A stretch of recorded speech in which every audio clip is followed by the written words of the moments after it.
এদিকে আসুন স্যার। এসো।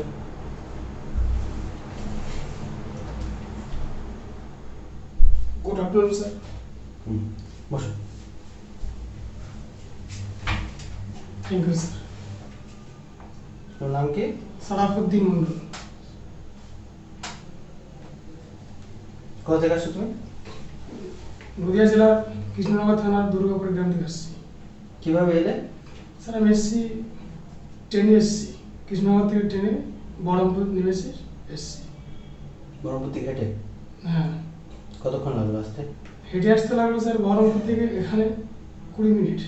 বাড়ি থেকে এখন টোটাল কত লাগলো? বাড়ি থেকে লাগলো 2 ঘন্টা 40 মিনিট। আচ্ছা।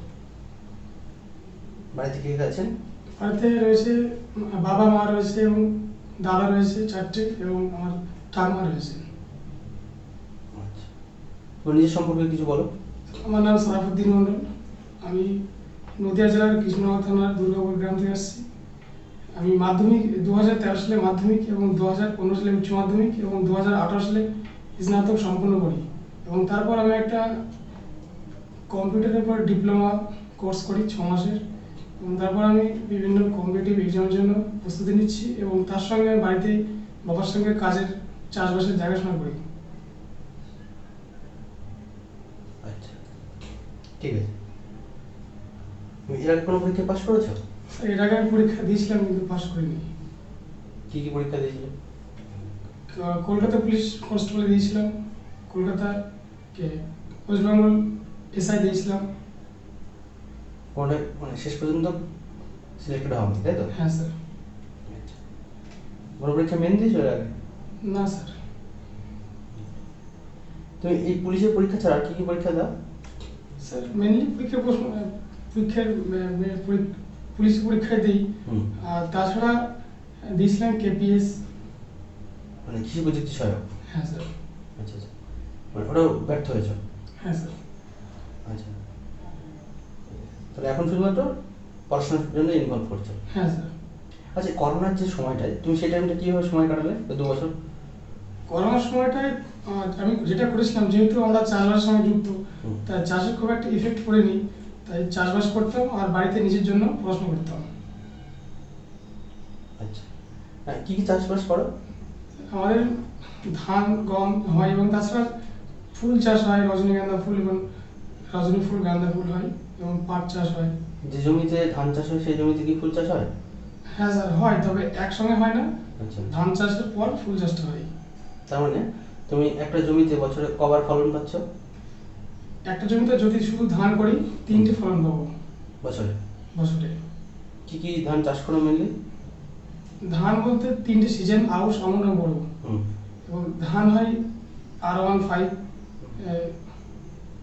এই ধানগুলো রয়েছে। আর R15 ছাড়া আর কি চাষ করো? মিনিকেট। আচ্ছা, ঠিক আছে।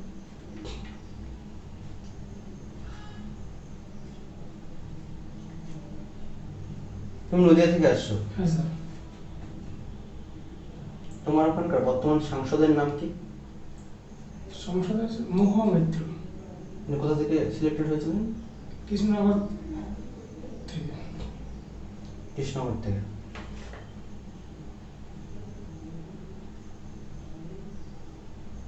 আচ্ছা।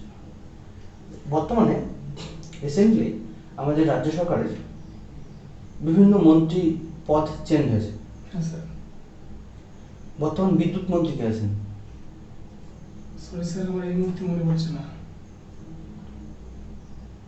তুমি যে কম্পিউটার কোর্সটা করেছো 6 মাসের ডিপ্লোমা বলে, সেই কোর্সটা বা সেই কম্পিউটারের নলেজটা তুমি এখানে একটা কনস্টেবল হিসেবে কিভাবে সেটাকে ইমপ্লিমেন্ট করতে পারো? স্যার যেটা আমি করতে পারি সেটা হচ্ছে বিভিন্ন যে ইনভেস্টিগেশনের যে লিস্ট বানাই এবং সকাল থেকে সন্ধ্যা পর্যন্ত যে কীভাবে কাজটা করছে তার যে একটা লিস্ট বানাই এবং সেটা আমি কম্পিউটারে আপলোড করতে পারবো, মানে ডেটা এন্ট্রির কাজটা করতে পারবো। তুমি কম্পিউটার তুমি কি কি শিখেছো ওখানে? স্যার বেসিক্যালি আমি এমএস ওয়ার্ড শিখেছিলাম, ফটো প্রিন্টার এবং ফটোশপের কাজ শিখেছিলাম, এক্সেলের কাজ শিখেছিলাম। এক্সেল শিটে মোট কতগুলো রো কলাম থাকে? এক্সেল শিটের রো থাকে স্যার, সরি স্যার এই মুহূর্তে মনে পড়ছে না।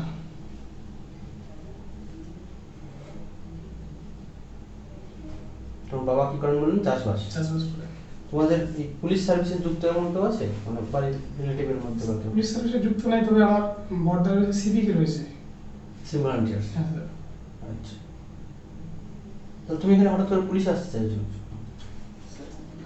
জীবনে বেঁচে থাকতে হলে কোনো একটা জীবিকার উপর নির্ভর করতে হয়। সেক্ষেত্রে আমি বেছে নিয়েছি যে সরকারি চাকরি, সেটা আমার পুলিশের ক্ষেত্রে অনেকটাই ভালো হয়, কারণ পুলিশ আমার ভালো লাগে এবং তার পুলিশের যে কাজগুলো রয়েছে সেগুলো আমার খুব ভালো লাগে। শুধু ভালো লাগা থেকে কি আসা, নাকি অন্য কোনো কারণ আছে? অন্য কোনো কারণ আছে স্যার, যে এখান থেকে মানুষের উপর সেবা করা যায় এবং মানুষের সাথে মেলামেশা করা যায়, মানুষের পরিবেশের সঙ্গে মানিয়ে নেওয়া এবং বিভিন্ন জায়গায় যাওয়া, এগুলো আমার খুবই ভালো লাগে। নতুন নতুন জায়গায় যাওয়া, এটা আমার ভালো লাগে। তুমি বাড়ি ছাড়া হ্যাঁ স্যার। অন্য কোনো জায়গায় থাকার অভ্যাস আছে, মানে বা থেকেছো? হ্যাঁ স্যার। কিরকম? আমি মাঝে কিছুদিন আইটি সেক্টরে জব করেছিলাম, সেখানে আমি কলকাতা সেক্টর 5 থাকতাম। সেখানে কিছুদিন থেকেছিলাম। বাড়ি কি তোমার আর ভাই বোন আছে কেউ? হ্যাঁ স্যার। কজন আছে? 4টে দাদা রয়েছেন। 4টে দাদা। তাহলে তুমি ধরো এই চাকরিটা যদি পাও, তোমার যদি নর্থ বেঙ্গলের দিকে পোস্টিং হয়, তুমি সেখানে একা থাকতে প্রস্তুত? হ্যাঁ স্যার। মানসিক দিক দিয়ে ঠিক হ্যাঁ আছে? স্যার। কোনো সমস্যা হবে না? না স্যার।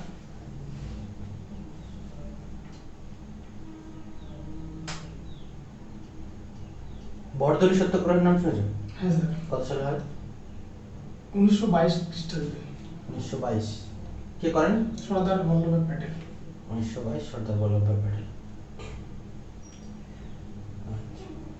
সর্দার বল্লভভাই প্যাটেলের কিছু নিক নেম আছে, কি কি? Iron man. আয়রন ম্যান, ভারতের আয়রন ম্যান, ভারতের আয়রন ম্যান অফ ইন্ডিয়া। আর তো এই মুহূর্তে আর মনে পড়ছে না।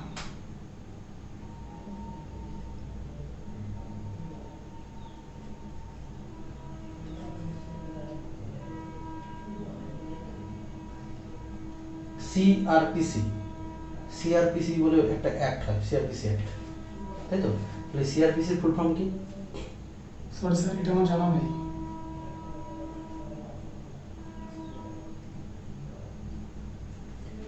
তুমি যদি কনস্টেবল হও, পুলিশ কনস্টেবল, তাহলে তোমার এখানে কাজটা কি থাকবে?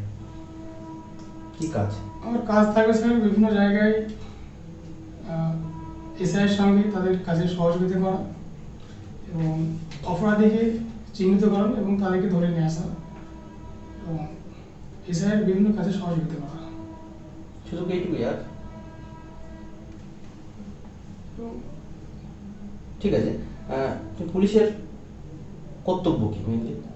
পুলিশের কর্তব্য হলো যে সৎ এবং সাহসিকতার সঙ্গে তার দেশের জন্যে, রাজ্যের জন্যে কোনো একটা কাজ করা এবং দেশের মানুষের যেটা উপযোগিতা হয় সেটা করা। এই শুধু পুলিশের কাজ এটা? সকল দেশবাসীরই তো কাজ এটা। পুলিশের এক্সট্রা কি কাজ? পুলিশের এক্সট্রা কাজ হলো যে কোনো অসৎ কাজ বা কোনো অবাঞ্ছনীয় কাজের সঙ্গে জড়িত তাদেরকে চিহ্নিত করো এবং তাদের জন্য উপযুক্ত বিচারালয়ের কাছে পৌঁছে দেওয়া। শান্তি শৃঙ্খলা বজায় রাখা। এটা তো একটা কাজ। হ্যাঁ স্যার। আর কিছু করে না? বিভিন্ন দেশসেবামূলক যে কাজগুলো, হ্যাঁ স্যার, সেগুলো তো পুলিশের হাত দিয়ে হবে। হ্যাঁ স্যার। বিভিন্ন গাছ লাগানো এবং রক্তদান শিবির অনুষ্ঠান আয়োজন করা, এগুলো সবই পুলিশের হাত দিয়ে হবে। হ্যাঁ। সেগুলো বলতে হবে তো।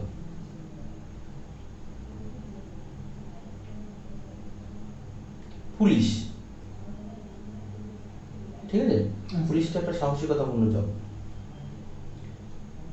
তোমার জীবনে একটা সাহসিকতা ঘটেছে এরকম কোনো ঘটনা আছে? সাহসিকতা, আমি যখন স্যার মাঠে যেতাম সন্ধ্যাবেলা জল ছাড়তে, তখন অনেকটাই গভীর রাত থাকতো, আমি একাই সাহসিকতার সঙ্গে মাঠে যেতাম এবং জল ছেড়ে আসতাম। আচ্ছা, মানে তার মানে তুমি গভীর রাতে একা একা যেতে প্রস্তুত আর কি? হ্যাঁ স্যার। তাহলে গভীর রাতে একা গেলে তোমার কি ক্ষতি হবে? কোনো ক্ষতি হওয়ার প্রশ্ন নেই স্যার, যে কোনো একটা গভীর রাতে মানে ভূতের ভয় পাচ্ছিল এটা কি? ভূতের ভয় তো স্যার সেটা মেন্টালি লাগে, আর শারীরিকভাবে যে ভয়টা লাগে যে যেহেতু আমি সেখানে একা এবং সেতে আমার কয়েকটা লোক অ্যাটাক করতে পারে, এটা একটা ভয় থাকে। নর্মাল, তুমি তো ধরো একটা হাই প্রোফাইল কোনো ব্যক্তি নও বা তুমি কোনো রাজনীতিবিদও নও, হ্যাঁ। তাহলে তোমাকে কি অ্যাটাক করবে? স্যার জীবনে বেঁচে থাকতে হলে পারিপার্শ্বিক পরিবেশের সঙ্গে কোনো একটা কিছু ঝামেলার সঙ্গে জড়িত থাকে সব মানুষই। হুম। তো সেক্ষেত্রে কারো হয়তো শত্রুতা হতে পারে, সে আমি হয়তো জানি না, কিন্তু সেটা তার শত্রুতা হতে পারে। তো সেক্ষেত্রে আমার টার্গেট এমন একটা কিছু হতে পারে, সেটা একটা ভয়। তাহলে তো সন্ধ্যেবেলার মধ্যে ঘরে ঢুকে যেতে হবে। সেটাই তো স্যার ব্যর্থতা, যার সাহস নেই সেটাই তার ব্যর্থতা। হুম। যেটা আমার মধ্যে রয়েছে সেটা সাহসিকতা। আচ্ছা।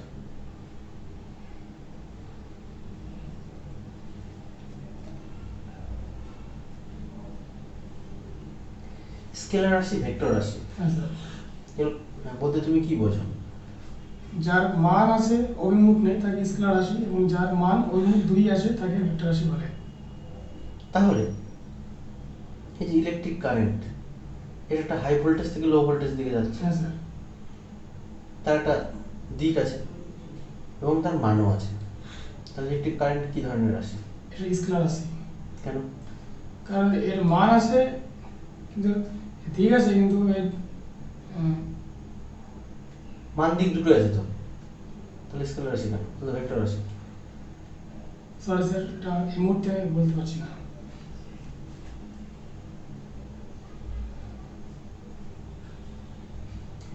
পলিসির যুদ্ধ যখন হয়, হ্যাঁ স্যার।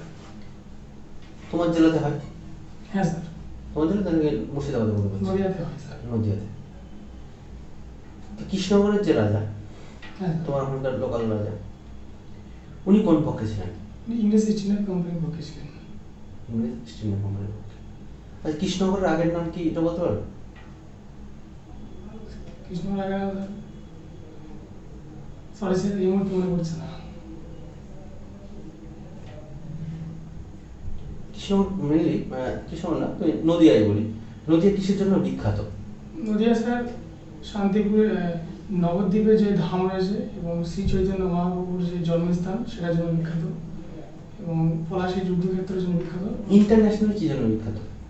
ইন্টারন্যাশনাল নদিয়াতে কৃষ্ণচন্দ্র রাজার এই নবদ্বীপে যে শ্রী চৈতন্য মহাপ্রভুর যে জন্মস্থান, সেখানে একটা মন্দির তৈরি হচ্ছে, সেটা ইন্টারন্যাশনালের জন্য বিখ্যাত। ইস্কনের কথা বলছো? ইসকনের কথা। এছাড়া আর কোনো কিছু নেই? মানে কোনো একটা দ্রব্যের কথা বলতে চাইছি। তারপর স্যার কৃষ্ণনগরের যেটা মাটির পুতুল, মাটির পুতুল এবং জগৎ বিখ্যাত কিন্তু। জগৎ বিখ্যাত। শান্তিপুরের তাঁতের শাড়ি, শান্তিপুরের এটা জগৎ তাঁতের বিখ্যাত, শাড়ি। তাই তো? হ্যাঁ স্যার। তোমার জেলায় বহু প্রাচীন কাগজ কল আছে, কাগজ মিল, যেটা এখনো তাদের অবিরত পেপার বা কাগজ, ঠিক আছে, বিশেষ করে খাতা উৎপাদন করে। কোথায় সেটা? স্যার চাকদা রয়েছে। কি নাম কি? সরি স্যার এটা আমার মনে পড়ছে না। তোমার জেলায় বিখ্যাত কিছু মেলার নাম বলতে পারবে, যেগুলো খুব প্রাচীন বা খুব ফেমাস আর কি? হ্যাঁ স্যার, বুড়িমা যে পুজো হয় কোথায় এটা? কৃষ্ণনগরে, এবং জগদ্ধাত্রী পুজো হয় সেটাই কৃষ্ণনগরে হয়। বুড়িমা তো জগদ্ধাত্রীর একটা রূপ, হ্যাঁ স্যার। আলাদা কিছু না, একটাই। শান্তিপুরের রাসমেলা হয়, হুম। সেটা জগৎ বিখ্যাত। এবং নবদ্বীপে যে শ্রী চৈতন্য যে একটা অনুষ্ঠান হয় সেটা একটা বিখ্যাত। শ্রী চৈতন্য অনুষ্ঠান। হ্যাঁ। তো চৈতন্যের বাবার নাম কি ছিল? নরেন্দ্র, সরি স্যার মনে পড়ছে না এই মুহূর্তে।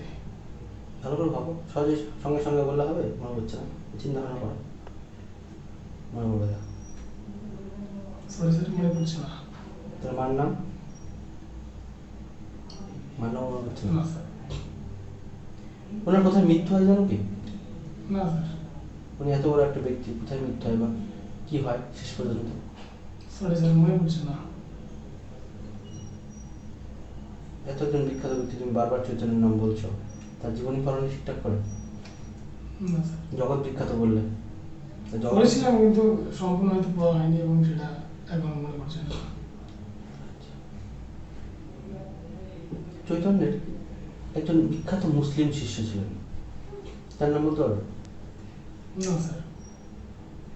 তোমার বাড়ির কাছেই বাড়ি তার, জগন হরিদাস, ফুলিয়ায়, তাই তো? হ্যাঁ, তার টোলা কিন্তু এখনো আছে আর কি, যেখানে তিনি জব ধ্যান করতেন। কৃত্তিবাস ওঝা, তার বাড়ি কোথায়? ফুলিয়াতে। ইনি কি জন্য বিখ্যাত? রামায়ণের বাংলা অনুবাদ করেছিলেন।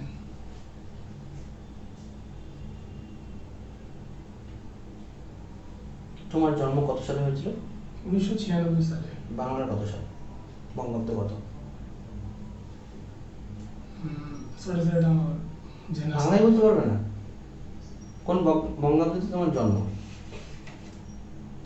সোজা কোশ্চেন বলা হয়েছে। বাংলাতে তুমি বাঙালি, তোমাদের বাংলা জানা উচিত, তাই তো? হ্যাঁ স্যার। মনে করছে না? তুমি কোনো এনসিসি বা এই জাতীয় কোনো কোর্স করেছো? না স্যার।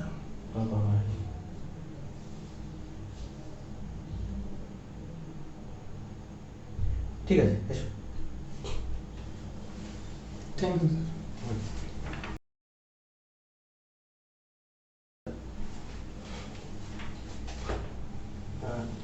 যে প্রবলেমগুলো হলো, তারপর নাম পরে বলছি। কি কি প্রবলেম হলো? শ্রী চৈতন্য সম্পর্কে আমি জানি ঠিকঠাক। কারণ বাবা চৈতন্যকে ফেমাস হ্যাঁ। বলা আছে, তারা এটা সম্পর্কে জানতে হবে। আমি আজকে বলেছি, অনেক কিছু বলেছি চৈতন্য সম্পর্কে, তো চৈতন্য আসিস নি, তো ওইগুলো একটু ঠিক করে জানতে হবে। তো বাবার নাম হচ্ছে কে?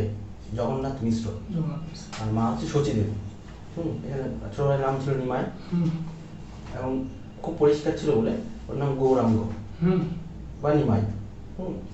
আর মৃত্যু হচ্ছে তোর ইয়েতে, কোথায়? পুরীতে। পুরীর জগন্নাথ যে মন্দির আছে ওখানে ওই জগন্নাথ মন্দিরের সঙ্গে সঙ্গে লীন হয়ে গেছিল, ওটা মিশে গেছিল, এই একটা তথ্য। অথবা কিছু কিছু ঐতিহাসিক বলে যে তার ওখানকার যে পান্ডারা, ঠিক আছে, ওই পান্ডারা ওকে মেরে মানে সমুদ্রের জলে ভাসিয়ে দিয়েছিল, এই একটা তত্ত্ব আছে। এই দুটো তত্ত্ব মানে প্রচলিত। তাহলে এই হলো। আচ্ছা, আর কি আছে? আর কি কোশ্চেন করেছিলাম? আচ্ছা, বরদলি সত্যাগ্রহ, এটা ভুল ইনফরমেশন দেওয়া আছে। 22 না? ওটা 22 না, 28 হবে। হয়েছে? 22 মাসে চৌরি চৌড়া। চৌরি চৌড়া, অসহযোগ আন্দোলন প্রত্যাহার। হ্যাঁ। তাহলে এটা একটা ভুল হয়েছে, ঠিক আছে, মানে ভুল ইনফরমেশন। প্রথম দিকে একটা কি কোশ্চেন করেছিলাম, আমি কোশ্চেনটা নোট করিনি, কিন্তু ওটা ভুল ভুল বলা হয়েছে বা এরকম কিছু একটা। তারপরে পরপর অনেকগুলো কোশ্চেন জানি না, মানে শর্টকাটে জানি না, পারবো না, মনে করছে না, জানি না, পারবো না, মনে করছে না, মানে পরপর একদম কন্টিনিউ এই ব্যাপারটা হয়েছে সঙ্গে সঙ্গে, মানে বা স্যার এটা মনে করছে, বা এই মুহূর্তে স্যার মনে করছে, মানে একটুখানি সঙ্গে সঙ্গে যে বললাম, 1 সেকেন্ড ভাবার চিন্তা, জানি না, মনে করছে না, জানি না, মনে করছে না। এটা কিন্তু পরপর মোটামুটি 4-5টা কোশ্চেন, 1 2 3 4 5টা কোশ্চেন পরপর জানি না, মনে করছে না, জানি না, মনে হচ্ছে না, মানে সঙ্গে সঙ্গে একদম ক্লিয়ার কাট। এটা ক্লিয়ার কাটটা বলাটা ঠিক হচ্ছে না, একটু ভাবা দরকার। একটু ভাবা দরকার বলতে কি, মানে অ্যাটেম্পট এরকম নিতে হবে যে স্যার একটু এমন ভাববো যে একটু চিন্তা করলাম, 1 সেকেন্ড, জাস্ট 1-2 সেকেন্ড, ঠিক আছে, না স্যার এই যে একটা সময় না স্যার মনে করছে না, তারপর কোনো সময় ফরওয়ার্ড, না মনে করছে না স্যার, না স্যার একবার, না স্যার এখন মনে করছে না, স্যার এখন মনে করছে না, এই যে একবার আগে স্যার একবার পরে স্যার, কথা কিন্তু চেঞ্জ হয়ে গেল, ভলিউমটা, টোনটাও চেঞ্জ, ভলিউমও চেঞ্জ হয়ে যাবে। নাহলে শুনতে একই রকম, এক গেমই ব্যাপারটা লাগছে, ঠিক আছে। আচ্ছা, প্লাস হচ্ছে একদম মানে গাম্ভীর্য সহকারে কিন্তু মানে ইন্টারভিউটা হয়েছে, মানে একদম চুপচাপ, মানে একদম গুরুগম্ভীর পরিবেশ। এতটা গুরুগম্ভীর পরিবেশে কিন্তু ইন্টারভিউটা হয় না, মানে একটু ইজিলি হতে হবে, ঠিক আছে। একটা গেল, প্রথমবার এসে যদি ওখানে ধাক্কা টাক্কা খেলি দেয় মানে একবার, এই জন্য ঠিক হতে হবে, ওখানে এরকম ঠিকঠাক করে বসতে হবে জায়গাটা বসার সময়। আমি যেন তখন দেখলাম স্পেস আছে কিনা, তুই দেখলি বললি স্পেস আছে, এটা। আর কি কি কয়েকটা কোশ্চেন ধরেছি, এগুলো মেনলি, ঠিক আছে। মোটামুটি 1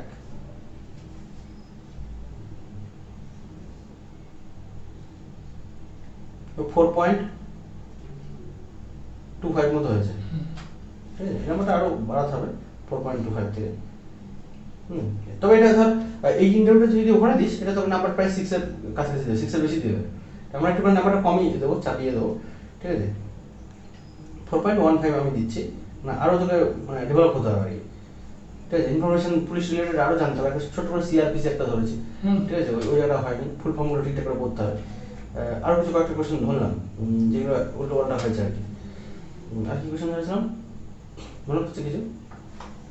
কৃষ্ণনগর সম্পর্কে, কৃষ্ণনগরের আগের নাম একটা ধরেছিলাম, হ্যাঁ, রেউই গ্রাম, রেউই গ্রাম, ঠিক আছে, এটা ভুল হয়েছে। আর কৃষ্ণনগর সম্পর্কে কি ধরেছিলাম যেটা ভুল হয়েছে বলা হয়নি?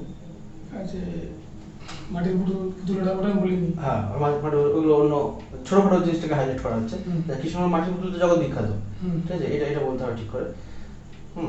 তারপরে ইসকন, ছোট করে একবার direct to the point answer, ওটা ইসকনটা এখন জগৎ বিখ্যাত, ঠিক আছে, ওই যে চৈতন্যের জন্মস্থান হাবিজাবি দিয়ে নবদ্বীপ ওই ইসকন এক মায়াপুরে হচ্ছে ইসকন, নবদ্বীপটা তো পাশে, মানে নদীর ওপারে যে মায়াপুর হলে ইসকন আছে, মায়াপুরে ইসকন আছে, আর নবদ্বীপ আছে শ্রী চৈতন্য চৈতন্য, হ্যাঁ হ্যাঁ ওটা মেনলি মায়াপুর ইসকন, ওটা বলতে হবে। তখন কেন ফেমাস, কি জন্য ফেমাস সেটা বললে হয়ে যায়। তাই দুটো বলা যাবে তো, যে মায়াপুরে আছে ইসকন আর নবদ্বীপ আছে জন্মস্থান। জন্মস্থানটার জন্য মানুষ অত আসে না, মেনলি ইসকনের মানুষ কিন্তু আসে, হুম। ঠিক আছে। তাহলে ইসকন আর হচ্ছে আমাদের মাটির পুতুলটা বলতে পারি জগৎ বিখ্যাত। হ্যাঁ, তারপরে যদি এক্সট্রা কিছু শুনছে তখন কিছু চৈতন্যদেবের কথা বললাম, এটা ঠিক আছে, এটা আরও ডেভেলপ করতে হবে, ওভারঅল ঠিক আছে।